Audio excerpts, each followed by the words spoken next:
El día de hoy veremos la tristeza de Dios por la deserción, ¿ya? Por la deserción espiritual. Vimos, ¿cierto?, el peligro de ser un desertor y ciertos rasgos, ciertas características que al final de cuentas, ¿cierto?, llevan a un desertor a hacer eso, a salirse, ¿cierto?, del camino del Señor. Esa es la prueba inequívoca de una persona que nunca fue salva. Vimos, ¿cierto?, que inclusive podríamos llegar a identificarnos tanto con el Evangelio, con Cristo, con su palabra, todo. Estar muy cerca de sufrir la persecución. ¿Recuerdan que vimos? Sufrir esta persecución por causa de Cristo, pero el día de esa persona va a desertar. Es un poquito complicado, hermano, triste pensarlo, ya que dice que vimos, cierto, que se identifican tanto con Cristo que uno piensa que son verdaderos hermanos, pero en el fondo no lo son, porque se van, después dejan el camino del Señor. Y para eso, cierto, hay una condenación, hay un castigo, porque ellos pisotean la sangre del pacto, la sangre del Señor Jesús. Y tienen por inmunda, ¿cierto? Lo leímos, por inmunda la sangre de Cristo, la sangre del pacto, que fue la que Él derramó por cada uno de sus elegidos. El Señor dijo: no temáis los que pueden destruir el cuerpo, sino temed más bien aquel que puede destruir el alma y el cuerpo en el infierno. ¿Quién es Él? Dios, ¿cierto? Nuestro Señor. A Él hay que temer. No debemos temer al que puede destruir el cuerpo, hermano. Esta vida, ¿cierto?, que muchas veces nos aferramos a ella, no dimensionando, hermano, lo que se nos viene en una vida venidera, después de la muerte. Tenemos una vida eterna y de una condenación eterna, una muerte eterna. Entonces nosotros estamos, ¿cierto?, en esa fase de la vida eterna, eh, ahí estamos nosotros destinados porque hemos sido elegidos por nuestro Señor para salvación. Entonces no debemos temer a la muerte, sino debemos temer a aquel que puede destruir el alma y el cuerpo en el infierno, que es nuestro Señor. Estaremos viendo el capítulo 6 de Juan, y si tuviéramos que titular ese sexto capítulo de Juan, se llamaría así, ¿cierto?, tristeza divina por la deserción espiritual. El corazón de Dios se entristece mucho cuando la gente hace un compromiso superficial con Cristo. A lo mejor podemos pensar, ¿cierto?, de que ¿por qué se entristece si Él ya tiene sus elegidos? Entonces da lo mismo el que se pierde, el que no llega a Cristo. Podríamos tener ese pensamiento básico, pero la palabra del Señor también nos dice que Él no quiere que ninguno perezca, ¿cierto?, sino que Él quiere que todos procedan al arrepentimiento. Pero eso no va a suceder. Eso no va a suceder, hermano. Entonces, Dios se entristece por esto, por la gente que se va al infierno, por la gente que decide no seguir el camino del Señor y ir, ir con un destino al infierno, como lo vimos también en las doctrinas de la gracia, cuando vimos la justicia de Dios, cuando vimos que no hay injusticia en el Señor por querer elegir a algunos, ¿recuerdan? Porque muchos piensan que Dios es injusto porque elige a unos para condenación, a otros para salvación. Y eso es una mentira, ¿no? Eso no enseña la Biblia. La Biblia nos enseña que todos vamos al infierno. Y en la justicia de Dios, Él nos declara justos a algunos y a los otros, ¿cierto? Los deja que sigan su camino, pero no hay injusticia en ningún punto de aquello, de la salvación. Por eso Dios se entristece por estas personas que hacen compromisos superficiales con el Señor y después se alejan. Y es algo común esto, hermano, no solo el día de hoy, sino aún desde la época en la que el Señor comenzó su ministerio. Simplemente usar la palabra deserción deja un sabor amargo al hablar de esto. Es una palabra fuerte, ¿cierto? Desertor. El diccionario distingue deserción como una deserción de compromiso o de lealtad, como una traición puede ser también. Como cristianos debemos creer fuertemente en la lealtad, ser fuertes creyentes de la lealtad. Es una palabra, hermano, que el día de hoy eh, prácticamente ya está perdida la lealtad, el compromiso. Me acuerdo antiguamente se hacían tratos de palabras, tratos de manos, tratos de hombres. Ahora uno hace un trato de palabra o de mano y nadie lo cumple, hermano. O sea, eso se ha perdido, ya no hay hombres que hagan tratos de palabra. Si una persona se compromete a hacer algo, debe hacer un compromiso que se manifieste para que se apegue a eso. Yo por mi parte, hermano, yo creo en la lealtad. Me gusta ser una persona leal. Cuando se hacen compromisos, cumplirlos, ¿cierto? Cuando uno dice que va a hacer algo, hacerlo. No dejarlo ahí solamente. También creo en el apego, hermano. Cuando pienso en la palabra deserción, lo único en lo que se puede pensar es en un traidor, en alguien que huyó en medio de una lucha, en medio de una batalla. Y eso pasa muchas veces cuando llegan las personas al Evangelio, hermano. Esos desertores que piensan que esto es un camino de rosas, que muchas veces les venden ese Evangelio. Ven a Cristo y todos tus problemas se van a solucionar. Suena lindo, ¿cierto? Ven a Cristo y no tendrás nunca más enfermedades, nunca más vas a tener problemas económicos. Si tienes un problema, ven a Cristo y Él te lo va a solucionar. Ese no es el Evangelio, hermano. Dios puede solucionarle un problema a usted económico, un problema físico, un problema emocional. Sí, Él lo puede hacer, hermano. Él es poderoso para hacerlo, pero ese no es el Evangelio. Y así es como muchas personas llegan, hermano, y vienen con eso de un evangelio lindo, que todo todo va a estar bien, que todos los cristianos son buenas personas, que todo bello, camino de rosas. Y se encuentran en el camino, ¿cierto? Que el hermano habló mal de él, que el pastor hizo esto, que al pastor lo vi acá haciendo tal cosa, que no me gustó esto, que no me gustó lo otro, y se desilusionan del evangelio, hermano. ¿Por qué? Porque no fue un llamado real, no fue una salvación verdadera. ¿Han hablado alguna vez de usted a sus espaldas? ¿Lo han pelado, como decimos nosotros, cierto? A mí muchas veces, hermano. Muchas veces me han sacado el cuero que ni le cuento, pero debemos preocuparnos cuando lo que hablan de uno es verdad. Ahí debemos preocuparnos. Cuando son mentiras, no nos debe importar, hermano. No nos debe importar porque nosotros tenemos nuestra conciencia limpia, nuestra conciencia tranquila. Entonces, un verdadero cristiano, eso es lo que hace. Descansa en el Señor. Y si alguien habló de él o está sufriendo alguna persecución o algo por causa, ¿cierto?, también del Evangelio, echar, ¿cierto?, las cargas en Él, como cantábamos recién. Porque Él cuida de nosotros, ¿o no? Entonces esas personas, hermanos, llegan engañados al Evangelio y se van aún más frustrados, se van tristes, se van desilusionados porque les vendieron a un Dios que no es. Venden un Dios, ¿cierto? Predican un Dios de todo amor, pero no al fuego consumidor, no al Dios que no ama al pecado, que no quiere el pecado, que aborrece el pecado. Ese es nuestro Dios. También, ¿cierto? Se me viene a la mente cuando muchas veces también dijimos nosotros que Dios ama al pecador, pero aborrece su pecado. Eso también es una mentira, hermano. Porque Dios no va a castigar al pecado, ¿cierto? ¿A quién va a castigar Dios? ¿A quién pide Dios que se arrepienta? Al pecador, no al pecado.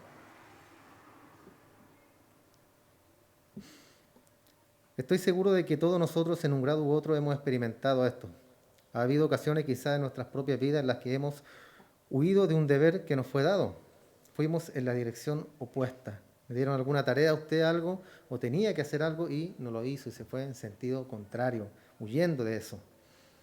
Ha habido ocasiones en las que en nuestras vidas hemos experimentado el dolor, la experiencia de alguien que nos traiciona, alguien que amábamos, en quien invertimos también tiempo o lo que sea, alguien en quien derramamos o entregamos parte también de nuestra vida. Cuando uno hace un compromiso, hermano, cuando uno ama a los hermanos o tiene una amistad con alguna persona, uno lo entrega todo, ¿cierto?, por esa persona porque quiere ayudarlo, porque quiere ser amigo. Yo siempre me considero una persona que me gusta ser amigo, pero me ha ido re mal con los amigos, hermano.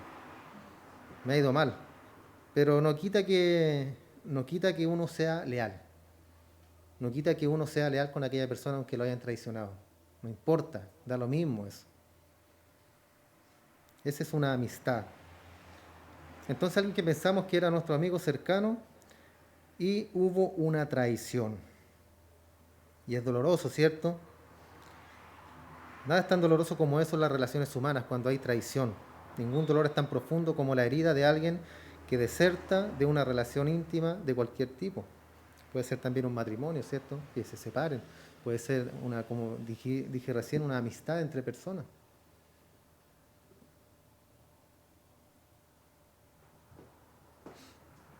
Entonces es doloroso, hermano. Es doloroso cuando esa persona que tú pensabas que era tu amigo te traiciona. O hay un problema, ¿cierto? Y se va toda la amistad, se va. No, en realidad no era tanto como decía la otra parte, como la que decía una parte o la otra, ¿cierto? Cuando se habla de amistad, se habla, es como, lo que pienso, hermano, es que es como un matrimonio, que uno tiene que soportarse todo. Tiene, cierto, que aguantar, o sea, no aguantar, sino que amar a la persona como dice la palabra del Señor, soportándonos los unos a los otros. En amor, dice, ¿cierto? En amor. Y eso también debemos llevarlo al plano de las amistades que podamos tener nosotros. Que sea una persona que nos sea inconversa, muchas veces decimos qué amistad puede haber, ¿cierto? A lo mejor no hay una relación íntima, pero sí hay una amistad de personas que nos conocemos de antes, pero yo no puedo decir, yo no voy a ser amigo de esa persona porque no es cristiana. No tengo nada yo con él. Puede haber una relación, hermano, de cualquier tipo. Ya a lo otro que es involucrarse en las prácticas de aquella persona o caer en el juego de aquella persona. Porque hay muchos cristianos, hermano, que por no quedar mal con los amigos, se juntan con ellos y hablan igual que ellos. Y los imitan. Entonces, eso no corresponde, hermano. Nosotros debemos marcar siempre la diferencia. Yo siempre les digo, ustedes no griten a los cuatro vientos que son cristianos, sino que la gente se dé cuenta que ustedes son cristianos. ¿Por qué? Por cómo se comportan, por cómo hablan, por lo que piensan. Cuando estamos entre medio de los amigos, yo también tengo, no amigos, pero personas que son del trabajo, ¿cierto? Nos juntamos de repente y, claro, ellos conversan sus temas, ustedes saben, temas del mundo, grosería, doble sentido, eh, pero eso no quita que haya una relación, o que yo, por caerle bien a ellos, voy a actuar igual que ellos. Eso no puede ser, hermano. Eso no puede ser porque, una, quedo mal yo. Y en primer lugar, estamos dejando mal a nuestro Señor. Lo estamos dejando por el suelo, hermano. Se supone que nosotros somos nuevas criaturas. Se supone que Dios nos transformó, que Dios nos cambió. Entonces, ¿cómo es posible si Dios nos cambió, entrar en una amistad con una persona no inconversa y por caerle bien actuar igual que ellos? Hablar igual que ellos. O hacer lo que ellos hacen. Eso no corresponde, hermano. Entonces nada es tan doloroso como una deserción, como una pelea, ¿cierto? Una separación de una amistad o un matrimonio también. Al pensar en este tipo de deserción recordamos al apóstol Pablo que enfrentó experiencias como esa. Y es muy triste sentir esa soledad cuando alguien que pensaba, ¿cierto?, que era un amigo, dejó esa amistad. Alguien en el que se confió, demostró que esa confianza no le importaba en lo absoluto. Alguien en quien había invertido mucho amor y gran parte del propio corazón y terminó siendo un traicionero de esa inversión. Eso es muy triste cuando uno piensa que son verdaderos amigos. Es triste, ¿cierto? Pero no quita que nosotros sintamos el mismo amor o la misma lealtad hacia esa persona, hermano. Porque nosotros, Dios nos manda a ser leales, Dios nos manda a ser personas y hombres de palabra. Y mujeres de palabra también. Y el apóstol Pablo entendió eso aún más profundamente de lo que nosotros podríamos entender. Creo que él sabía lo que era alguien en quien él había invertido su vida y lo abandona. En Filipenses, por ejemplo, capítulo 2, versículo 20, él se refiere a Timoteo y después lo menciona y dice, pues a ninguno tengo del ánimo y que tan sinceramente se interese por vosotros, porque todos buscaron lo suyo propio, no lo que es de Cristo Jesús. Aquí Pablo se está apoyando solamente en Timoteo, habiendo tantos ayudantes que tuvo el apóstol Pablo, tantos ministros al servicio de él, pero solamente le quedó Timoteo. Después dice que él como a hijo, como el hijo a padre, ha servido conmigo en el Evangelio, a él por tanto espero enviar.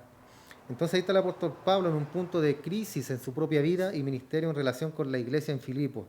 Él dice, le estoy enviando a Timoteo porque no tengo a nadie más que se preocupe por él. O sea, que se preocupe como él. Todos los demás buscan sus propios intereses. Él era un hombre leal, fiel, y fue fiel hasta el final, Timoteo. Los demás se interesaron, unos más por el dinero, otros por la fama, ¿cierto? Otros les gustaba más viajar, más ser conocidos. Como en estos tiempos, ¿cierto? Que hay pastores que solamente buscan ser reconocidos, que los alaben, viajar, tener iglesias muy grandes, ¿cierto? Para que entre mucho dinero, para que él se dedique a la iglesia, obviamente, pero con otro sentido, sino con una ganancia deshonesta. Es una ganancia deshonesta cuando los líderes miran a las personas como un número más, como dinero, como más dinero. Traigan más gente a la iglesia y si entre más gente viene, más dinero entra, ¿cierto? Es el pensamiento de algunos pastores. Y eso es lo que buscaban acá también, hermano, no es nada nuevo. Pero Timoteo siempre fue fiel al llamado. Siempre estuvo con Pablo, él, ayudándolo. Entonces acá se puede ver la tristeza, hermano, con que Pablo está hablando. Que solamente, ¿cierto?, está Timoteo al servicio de él. Los demás se fueron. Los demás buscaron lo suyo propio. Entonces imaginemos la profundidad tremenda de inversión que el apóstol Pablo había hecho en las vidas de tanta gente, hermano.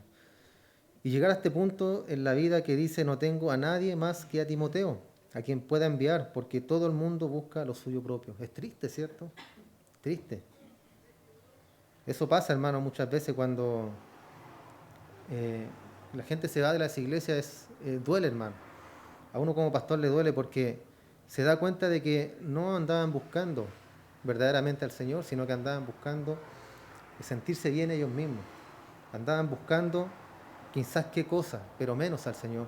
Porque cuando nosotros buscamos al Señor, hermano, en la iglesia que estemos, siempre y cuando se predique la sana doctrina, vamos a estar contentos, vamos a estar felices. Felices de que nos disciplinen, felices de que nos hablen del pecado, felices de que nos tiren la oreja siempre para poder mejorar cada día. Lo que es peor en 2 Timoteo, la última epístola de Pablo, al final de su vida, él dice en el capítulo 1, verso 15, ya sabes esto, que me abandonaron todos los que están en Asia. Es una declaración, cierto, triste, hermano, increíble. Lo abandonaron, dice, todos los que estaban en Asia. Todos los que están en Asia, de los cuales son Figelo y Hermógenes, todos me abandonaron. En el capítulo 4 de esa misma epístola, Pablo escribió y dice, Demas me ha desamparado amando a este mundo. ¿Qué pasó con Demas? Que se fue al mundo. ¿Se fijan? Algunos ministros, hermanos, algunos ayudantes cercanos, mano derecha de Pablo. Pero nunca fueron. ¿Por qué? Porque se fueron otra vez al mundo, volvieron al mundo. Ahí tenemos un desertor. Porque si no hubiera vuelto al mundo, hubiera continuado con Pablo y hubiera sido, cierto, un verdadero cristiano, un verdadero salvo. Entonces Demas me ha desamparado, dice Pablo, amando a este mundo. Después en el verso 16, en mi primera defensa ninguno estuvo a mi lado, sino que todos me desampararon. No les sea tomado en cuenta. Triste, hermano, triste. Hubo muchas personas que se identificaron con Pablo, hasta que se metió en dificultades y después se fueron y lo dejaron. Cuando todo es bonito, cuando todo es lindo, ¿cierto? En el ministerio, todos quieren ser parte del ministerio. Pero cuando hay persecución, cuando hay llanto, cuando hay sufrimiento, ya no quieren estar ahí. Dios cuando me llamó a mí, hermano, yo contento, feliz. Y el pastor Gabriel, que siempre lo recuerdo con mucho cariño a él, que él fue quien nos ayudó, ¿cierto?, con todo esto, a quien Dios puso en nuestro camino. Él nos ayudó bastante en todo esto. Y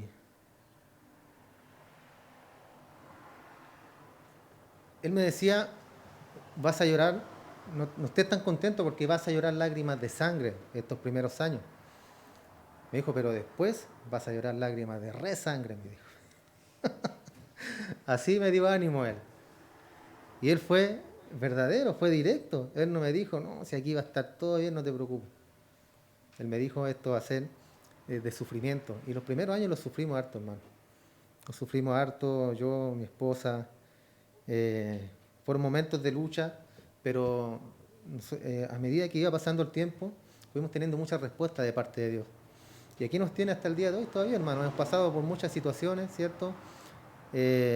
Dolorosas también en el ministerio, como pastor, pero Dios nos ha sostenido, hermano. Y eso yo le doy gracias, muchas gracias a Dios, porque ahí se ve cuando la persona realmente es o no es. Porque con las cosas que hemos pasado nosotros, para que esta iglesia estuviera cerrada, hermano, qué tiempo. Y ustedes estarían, no sé, en cualquier parte, o en otra iglesia, no lo sé. Pero damos gracias al Señor porque hasta el día de hoy nos ha afirmado, hermano. Somos poquitos, pero son los que Dios quiere que estén acá en este lugar. Cuando uno empieza un ministerio siempre quiere una iglesia grande, quiere que llegue mucha gente, pero más gente, ¿cierto?, en mucho más trabajo. Mucho más trabajo y hay que dedicarse ya 100% a la iglesia. Yo no puedo porque yo tengo mi trabajo, entonces me sería imposible. Entonces Dios nos da con la capacidad que tenemos nosotros para poder trabajar. Y yo lo entendí, hermano. Yo entendí esa parte. Entonces, una vez que van pasando los años, uno se da cuenta de qué es lo que es el ministerio, hermano, qué es ser pastor. Porque muchas personas quieren ser pastores, muchos quieren servir en una iglesia o quieren tener una iglesia, pero no saben la carga que significa todo eso, hermano. Que usted, también me lo decía el pastor Gabriel, que el pastor es como una servilleta, todos se limpian la boca en él. Entonces, nosotros debemos pedirle la fortaleza al Señor para eso, para soportar todas estas cosas, hermano, que hablen de nosotros, que nos calumnien, que un sinfín de cosas, hermano, pero gracias a Dios lo hemos soportado y hemos seguido adelante. Entonces, cuando hay dificultades en el ministerio, muchos se van, hermano, muchos desertan de todo esto. La gente también en las iglesias, cuando empiezan a sufrir la persecución, se van. Se van porque quieren un evangelio light, un evangelio relajado, un evangelio donde esté todo bien, donde no haya necesidad, donde no haya enfermedad. Eso quieren, pero cuando se encuentran con la realidad de todo esto, Cristo dijo, ¿cierto? Si al padre de familia llamaron Belcebú, hablaba del mismo, ¿cierto? Porque a él le dijeron que era el diablo. Él dijo, ¿cuánto más a ustedes? O sea, si hablaron del mismo Cristo, hermano, ¿cuánto más van a hablar de nosotros los cristianos? Entonces, cuando alguien hable de usted, hermano, y no sea verdad, no se preocupe. Como dice la palabra, debemos bendecir a los que nos maldicen. Orar por ellos. Pensemos en Jesús cuando estuvo con sus discípulos en el huerto, en el monte de los olivos. Cuando vinieron los soldados y la Biblia dice, en cumplimiento de la profecía de Zacarías, que cuando tomaron a Jesús los discípulos lo dejaron y huyeron. ¿Qué pasó ahí? ¿Desertaron? ¿Lo dejaron solo?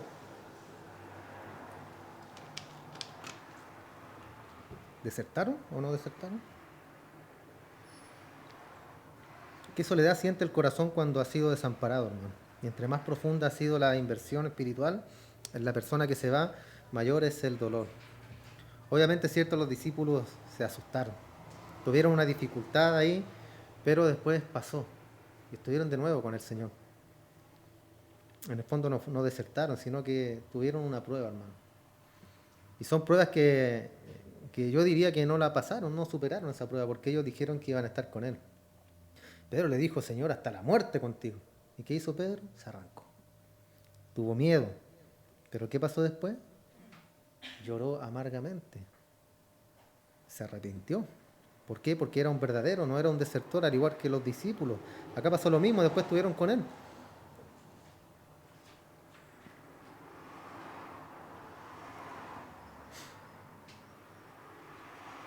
Entonces entendamos, hermano, el dolor del corazón que puede ser experimentado por cualquier cristiano por la deserción de alguien. El dolor del corazón que experimentó Pablo, el que experimentó nuestro Señor Jesús también en su ministerio terrenal, por aquellos que desertaron de Él.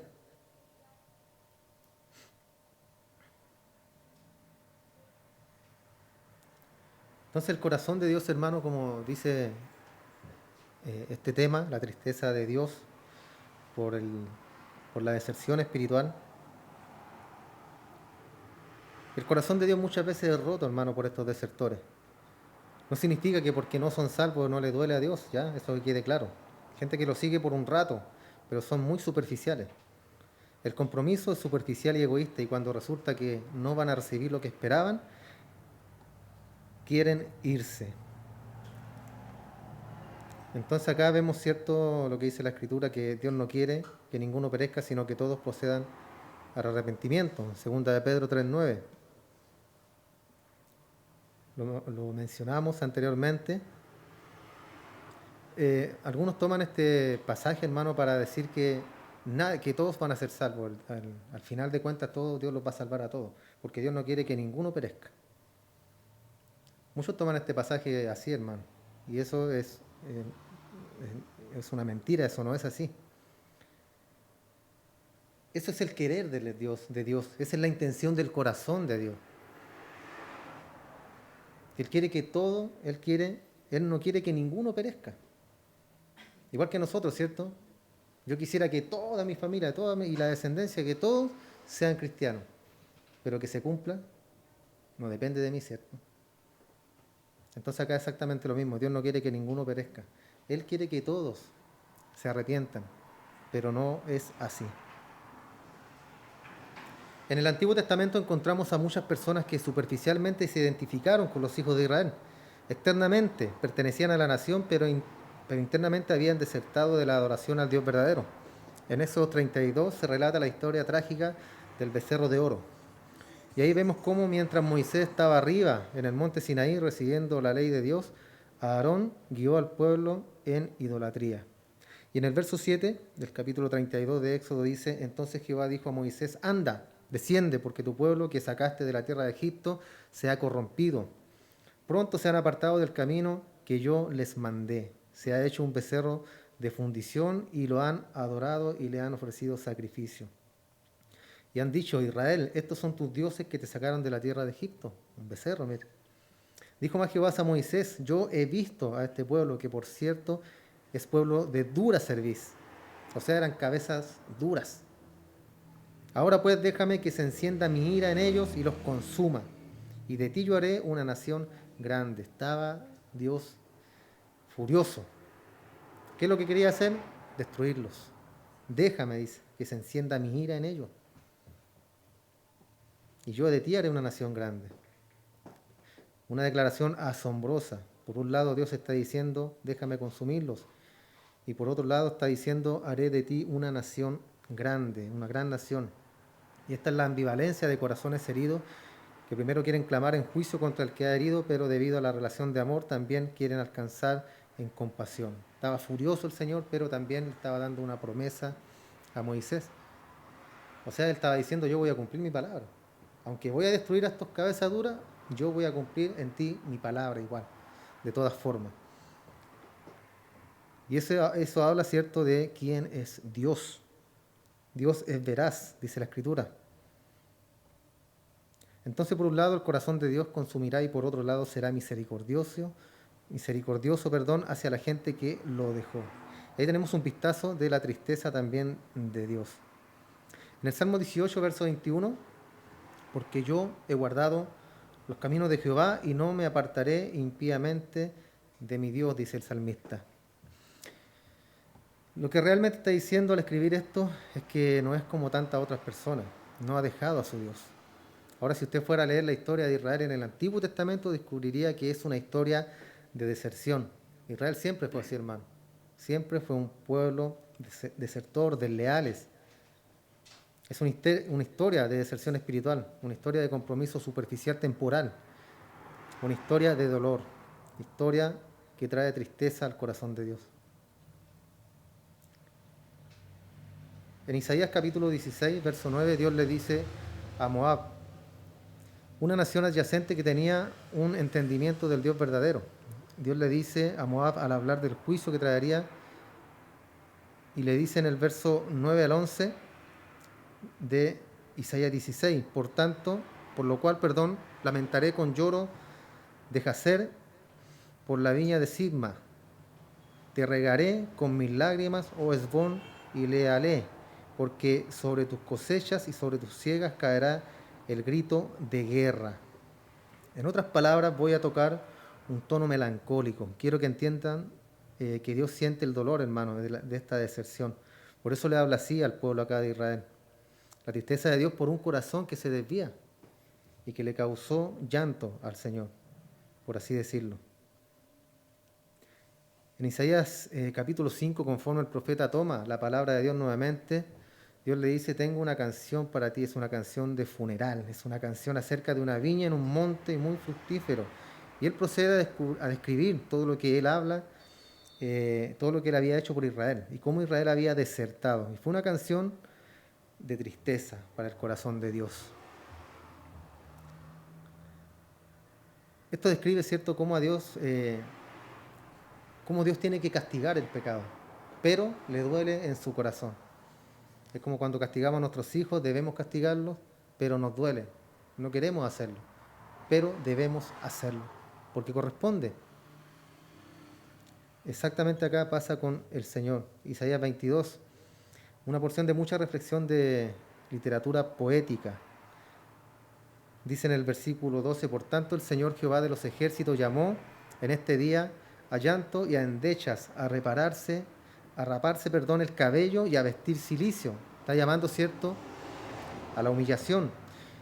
Y he aquí gozo y alegría, matando vacas y degollando ovejas, comiendo carne y bebiendo vino, diciendo, comamos y bebamos porque mañana moriremos. Esto fue revelado a mis oídos de parte de Jehová de los ejércitos. O sea, hicieron todo lo contrario. Dios dijo, llamé a que lloraran y ustedes estuvieron de fiesta. Ignoraron el identificarse con el corazón de Dios. Dios llama a que lloren por una nación desertora. Hay tiempo, ¿cierto?, para regocijarse, hay tiempo para ser feliz, hay tiempo para estar triste. Y así es nuestra vida, hermanos. Tenemos momentos de tristeza donde Dios por alguna u otra forma nos pone en una dificultad, sea cual sea, y estamos en tristeza, estamos en llanto, pasamos, por decirlo de alguna forma, por el desierto. Pero no hay mal que dure 1000 años, ¿cierto? Como dice la Biblia, ¿o no dice? Pero esos tiempos nos sirven, hermano, ¿para qué? Para que nosotros reflexionemos. Porque si imaginas, estuviéramos siempre felices, siempre contentos, siempre prósperos, nunca un llanto, nunca un problema, nunca una dificultad. ¿Cómo seríamos? Seríamos unos niños malcriados, ¿cierto? Entonces debemos pasar tiempo en el desierto y también debemos pasar tiempo en la felicidad junto al Señor.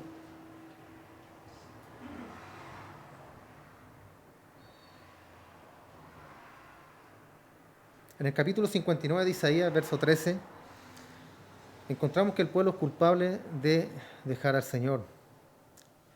El apartarse dice en pos de nuestro Dios, hablando calumnias y haciendo opresión y revuelta. Y de nuevo, cierto, la implicación es la tristeza al corazón del Señor. Pero si Isaías habla de tristeza de Dios, entonces Jeremías habla aún más de la tristeza de Dios. Es conocido es él como el profeta llorón, ¿cierto? Dios es espíritu, Dios no tiene cuerpo. Dios, como un espíritu sin cuerpo, no puede llorar. Entonces es un sentido muy real. Las lágrimas de Jeremías, ¿cierto?, reflejaban esa tristeza de Dios. Eran lágrimas de Dios por la desobediencia del pueblo de Israel. Él lloraba, hermano, y como bien lo dijimos, Dios no es cuerpo, ¿cierto? No es carne. Entonces, ¿cómo podemos imaginarnos a Dios llorar? No podemos. Y lo más cercano acá, ¿cierto?, es el profeta llorando, por decirlo de alguna forma, de parte de Dios, lágrimas directamente del Señor, el dolor que él tenía. En Jeremías capítulo 2, verso 13, dice, porque dos males han hecho mi pueblo, me dejaron a mí fuente de agua viva y cavaron para sí cisternas rotas que no retienen agua. Un lenguaje muy vivido, ¿cierto? La fuente de agua y la han rechazado, dice el Señor.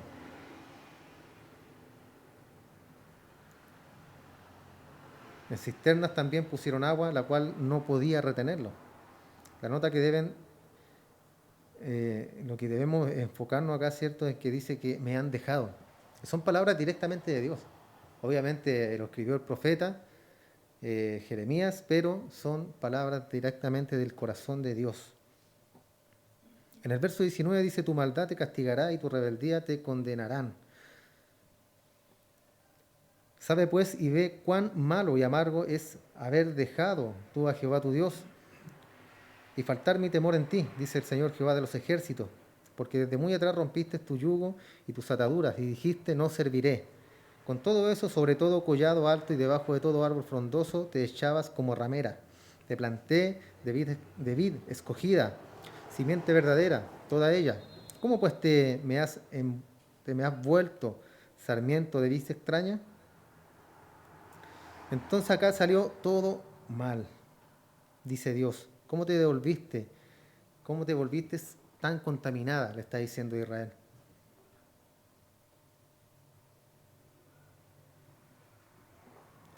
Desobediencia, deserción.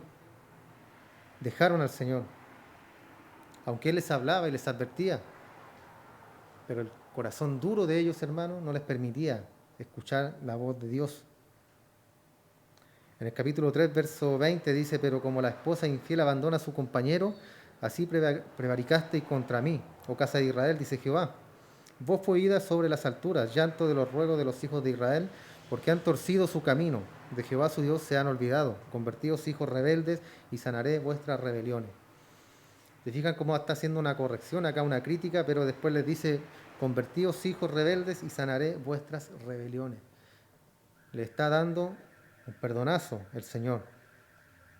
Capítulo 15, verso 6. Tú me dejaste, dice Jehová, te olvidaste, te volviste atrás, por tanto yo extenderé sobre ti mi mano y te destruiré. Estoy cansado de arrepentirme. Aquí son palabras ya más fuertes, hermano.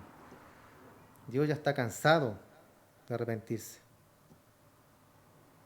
¿Cuántas veces crees que puedes ir hacia atrás, dejarme y decir que lo sientes y volverlo a hacer? ¿Cuántas veces nosotros, hermanos, hemos hecho esto con el Señor? Y hemos sido a lo mejor desleales o hemos ido hacia atrás o hemos hecho afrenta, ¿cierto?, a la palabra del Señor. ¿Cuántas veces lo hemos hecho? El Señor dice, estoy cansado de sus arrepentimientos. Si estuviéramos viviendo todavía en el antiguo pacto, hermano, la mayoría de nosotros estaríamos ya muertos. Lamentablemente ya estaríamos muertos. Ahora vivimos en un nuevo pacto. Es todo distinto. Un pacto de amor, un pacto de gracia, un pacto de misericordia.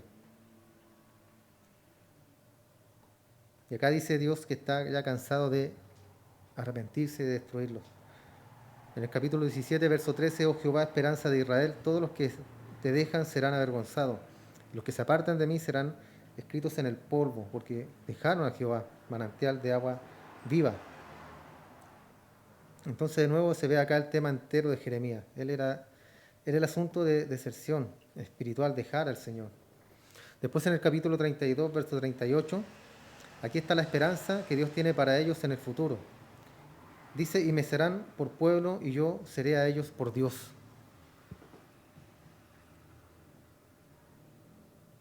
Y me serán por pueblo y yo seré a ellos por Dios y les daré un corazón y un camino para que me teman perpetuamente, para que tengan bien ellos y sus hijos después de ellos. Y haré en ellos pacto eterno, que no me volveré atrás de hacerles bien. Escuche bien. Y pondré mi temor en el corazón de ellos para que no se aparten de mí. Este es un punto muy importante, hermano. Muy, muy importante, porque acá dice que Él pondrá el temor en el corazón de cada uno de nosotros. ¿Para qué? Para que no nos apartemos de Él. Y aquí volvemos a ver, ¿cierto?, la obra redentora de parte de Dios. Y esto cuando dice, me serán por pueblo y yo les seré a ellos por Dios, habla del futuro, ¿cierto? Después de la obra de Cristo, que es lo que estamos viviendo hoy en día. Entonces, para que no se aparten de mí, dice, y me alegraré con ellos haciéndoles bien. Un versículo, hermano, unas palabras llenas de promesas, promesas por todos lados. Él pondrá el temor en nuestro corazón y Él se alegrará con nosotros y nos hará mucho bien. Increíble. Van a venir un fin a esa tristeza, cuando venga la redención verdadera, cuando el nuevo pacto venga y la verdadera redención eterna se lleve a cabo en los corazones de mi pueblo, pero hasta ese entonces había deserción, hermano.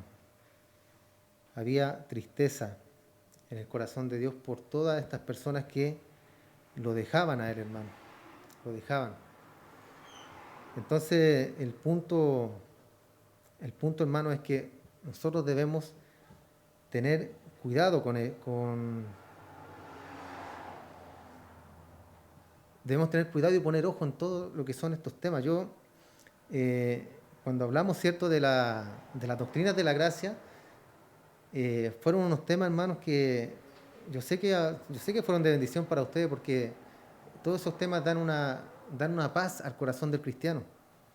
Yo recuerdo cuando llegamos a la iglesia, uno andaba prácticamente asustado, hermano, no quería ni salir de la casa porque todo era pecado y Dios se enojaba con uno porque uno pecaba y que ya pequé y ya perdí mi salvación y que ya me voy a ir al infierno. Y vivíamos así, hermanos, con temor. Cuando la palabra nos llama a vivir tranquilos, ¿cierto? Obviamente con temor al Señor, pero no con miedo. Y ese es un miedo cuando le tenemos miedo al Señor, hermano, eso está mal, algo anda mal en nosotros. Porque nosotros debemos tener confianza en Él. Y los temas que estamos viendo ahora, ¿cierto?, nos tienen que hacernos reflexionar en nuestro caminar. Porque a lo mejor podemos estar muy cercanos, hermano, al Señor. Pero ¿qué pasa el día de mañana si usted se va de la iglesia? Si usted deserta, si usted ya se aburre de todo esto y se va. Dios no lo permita nunca, hermano. Jamás, ninguno de los que estamos acá. Porque sería muy triste que uno de nosotros, ¿cierto?, fuera un desertor. Sería triste, hermano. Por eso apoyémonos, hermanos, los unos a los otros. En amor, ¿cierto? Apoyarnos entre hermanos, en oración, los unos por los otros. Si hay necesidad, que podamos, ¿cierto?, atender nosotros las necesidades de nuestros hermanos. Ser pacientes, porque hay unos que son más lentos que otros, ¿cierto? La palabra dice que debemos correr con paciencia la carrera de la fe. Y eso habla poco a poco, paso a paso. No apurarnos tampoco. Hay un tiempo para todo, hermano. Las palabras, cuando tocamos un mensaje usted no logra entender, esté tranquilo, porque el día de mañana usted va a entender lo que se está hablando. Dios le va a abrir el entendimiento, Dios le va a abrir la mente para que usted entienda todo esto, si es que no lo ha comprendido. Pero básicamente, hermano, el camino del cristiano es ese, en amor. Así que eso, hasta acá el tema. Vamos a dar gracias al Señor, hermano, por su palabra, por este día que nos ha concedido, ¿cierto?, de estar en su presencia. Padre, agradecemos, Señor, este tiempo, tu palabra, todo lo que haces por nosotros, mi Señor. Gracias, Padre, porque tú estás con nosotros acá en este lugar. Señor, la marca del desertor, Señor, es que te deja, que se va de la iglesia, que se va de tus caminos, Señor. No permitas, Señor, que aquí en este lugar haya ninguno de aquellos. Afírmanos cada día más, Señor. Afírmanos en tu palabra. Toma tú nuestra mano, Señor. Toma tú nuestra mano con toda tu fuerza, con tu poder, y no nos dejes jamás, Padre. Jamás, Señor. Queremos seguir adelante, queremos continuar en esta vida cristiana, aunque a veces de tristeza, de dolor, con ciertas cosas a veces que nos cuesta dejar, Padre, con pecados que a lo mejor estamos luchando contra ellos para poder serte fiel a ti, Señor. Tú miras las intenciones de cada uno de nosotros, de nuestros corazones, que si realmente estamos luchando con el pecado o nos estamos dejando llevar por el pecado, tú lo conoces, a ti no te podemos engañar, Padre. Por eso te rogamos que nos den la fuerza necesaria para luchar contra el pecado, para luchar contra todo aquello que va en contra de tu voluntad, Señor. Va en contra de lo que eres tú, mi Señor. Damos gracias, Padre, por la vida de cada uno de mis hermanos, Señor. Te pedimos por la vida de hermano Carlos, de hermana Diana, de su pequeño, Señor. Que seas tú, Padre, visitando ese hogar. Que seas tú, Señor, en esta hora, llenando esa familia de amor, de gozo, de paz, de tranquilidad. poniendo esa paz en sus corazones, que es una paz que sobrepasa todo entendimiento, Señor, que es la paz tuya, mi Señor amado, es la paz que tú nos entregas cada día.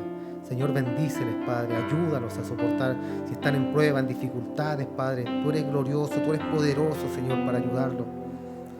Para ti nada es imposible, Padre amado. Te ruego por ellos, Señor, para que los guardes, para que los cuides y para que el día de mañana, Señor, puedan estar en este lugar, Señor. Que es la mejor parte, que es donde nos conviene estar, Señor. Es donde debemos estar tus hijos reunidos, los unos con los otros, en amor, adorándote a ti, Padre, cantando alabanzas, himnos a tu presencia. Gracias, mi Señor. Gracias porque estás con nosotros, Padre. Porque hasta aquí nos has ayudado, no nos has dejado, no nos has desamparado, Señor. Una bendición, Padre, para cada uno de los que estamos en este lugar.